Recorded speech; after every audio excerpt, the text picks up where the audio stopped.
Hello বন্ধুরা, কিছুদিন আগে দেশে ইন্টারনেট ছিল না, আপনারা সবাই জানেন। বৈষম্য বিরোধী ছাত্র আন্দোলনের কারণে বাংলাদেশ থেকে ফেসবুক, টিকটক সহ সব ধরনের সামাজিক যোগাযোগ মাধ্যম ও পুরো ইন্টারনেট শাটডাউন করে দেওয়া হয়েছিল।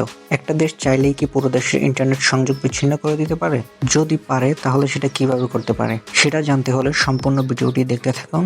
আজকের এই ভিডিওতে আপনি জানতে চলেছেন ইন্টারনেট কি, ইন্টারনেট কিভাবে কাজ করে, ব্রডব্যান্ড বা ইন্টারনেটের মালিক কে, পুরো দেশের ইন্টারনেটকে কিভাবে বন্ধ করা যেতে পারে। প্রথমে আসলে জানতে হবে ইন্টারনেট কি।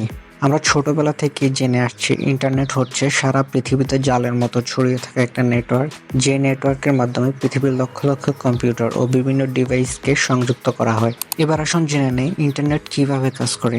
আপনি যখন ইউটিউব ব্যবহার করার জন্য আপনার স্মার্টফোন বা কম্পিউটার ব্রাউজারে www.youtube.com লিখে এন্টার কি চাপ দেন, দেখবেন 1 থেকে 2 সেকেন্ডেই আপনি ইউটিউবে ঢুকে যান। তবে এই কাজটুকু সম্পূর্ণ হতে কত কি হয়ে গেছে তা জানলে আপনি অবাক হবেন।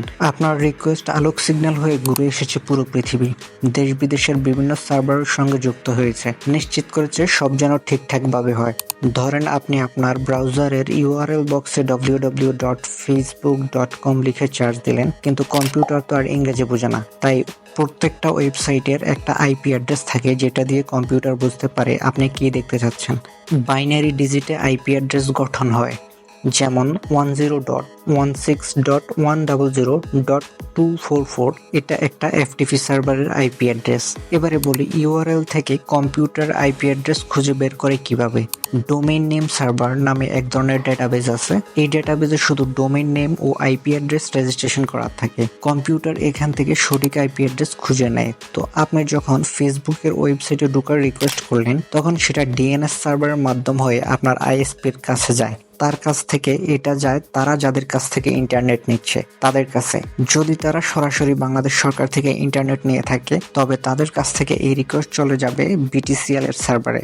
সেখান থেকে এটি আবার ফেসবুক এশিয়ান সার্ভারে যাবে, প্রয়োজনে সেখান থেকে যাবে যুক্তরাষ্ট্র বা অন্য কোনো অঞ্চলের সার্ভারে। সেই সার্ভার অনুমতি দিলে সংযোগ তৈরি শুরু হবে। এবার আসুন জেনে নেই ব্রডব্যান্ড বা ইন্টারনেটের মালিক কে। সত্যি বলতে ব্রডব্যান্ড বা ইন্টারনেটের নির্দিষ্ট মালিক নেই, তবে আইক্যান নামে একটি অমুনাফা কেন্দ্রিক সংস্থা রয়েছে যেটা ইন্টারনেটের ডোমেইন নেম সিস্টেম এবং আইপি অ্যাড্রেসের বরাদ্দ ব্যবস্থাপনা করে। সংস্থাটি ইন্টারনেটের স্থিতিশীলতা এবং নিরাপত্তা বজায় রাখার ক্ষেত্রে গুরুত্বপূর্ণ ভূমিকা পালন করে। আপনি নিশ্চয়ই মোবাইল নেটওয়ার্ক বা ব্রডব্যান্ড ইন্টারনেট এই দুটোর যে কোনো একটা ব্যবহার করে থাকেন। আপনি যদি ব্রডব্যান্ড নেটওয়ার্ক ব্যবহার করেন, তাহলে অবশ্যই আপনার কাছাকাছি থাকা লোকাল আইএসপির কাছ থেকে ইন্টারনেট সংযোগ নিয়েছেন। যারা এলাকা ভিত্তিক নেটওয়ার্ক প্রোভাইড করে থাকে, তারা আবার তাদের চাইতে বড় আইএসপির কাছ থেকে ইন্টারনেট সংযোগ নিয়ে থাকে ইন্টারনেট ব্যান্ডউইথ প্যাকেজ হিসাবে, যেটা তারা তাদের নিজস্ব নেটওয়ার্কের মাধ্যমে গ্রাহকদের মধ্যে বিতরণ করে। বড় আইএসপি কে ব্যাকবোন প্রোভাইডার বলে। বাংলাদেশের মূল ইন্টারনেট ব্যাকবোন প্রোভাইডার হলো Bangladesh telecommunications company limited, BTCL. BTCL হলো প্রধান ব্যাকবোন প্রোভাইডার এবং এটি দেশের সবচেয়ে বড় পাবলিক টেলিকমিউনিকেশনস প্রতিষ্ঠান। এর বাইরে বাংলাদেশে বেশ কিছু বেসরকারি প্রতিষ্ঠান ও ব্যাকবোন প্রোভাইডার হিসাবে কাজ করে, যেমন summit communication limited, fibre at the home limited, Banglalion communication limited. এরা ফাইবার অপটিক কেবল এবং অন্যান্য প্রযুক্তি ব্যবহার করে দেশব্যাপী ব্যাকবোন নেটওয়ার্ক সরবরাহ করে থাকে। ব্যাকবোন প্রোভাইডাররা ইন্টারনেট সংযোগ নেয় আন্তর্জাতিক ইন্টারনেট গেটওয়ে আইআইজি বা সাবমেরিন কেবল সংযোগের মাধ্যমে। এই সংযোগগুলি সাধারণত ইন্টারন্যাশনাল ব্যান্ডউইথ প্রোভাইডার বা গ্লোবাল টিয়ার 1 প্রোভাইডারের কাছ থেকে আসে, যা পুরো বিশ্বব্যাপী ইন্টারনেটের ব্যাকবোন নেটওয়ার্ক পরিচালনা করে।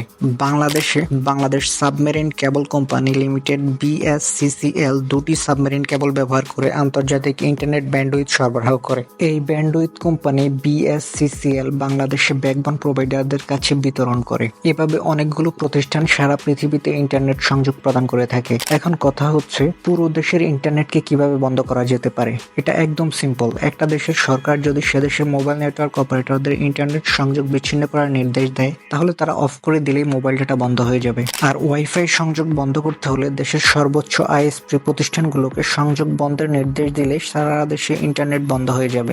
আর যদি কোনো নির্দিষ্ট ওয়েবসাইট বা অ্যাপ বন্ধ করতে চায়, তাহলে সে দেশের ওয়েব সার্ভার থেকে ব্লক করে দিলেই হয়। কিন্তু তখন আবার ইন্টারনেট ব্যবহারকারীরা চাইলেই ভিপিএন এর মাধ্যমে অন্য দেশের সার্ভার দিয়ে ব্লক করা ওয়েবসাইট ব্যবহার করতে পারে। তো বন্ধুরা, ভিডিওটি যদি ভালো লেগে থাকে একটি লাইক দিয়ে উৎসাহ দিতে পারেন, আর আপনার মতামত জানাতে চাইলে কমেন্ট করতে পারেন। ধন্যবাদ।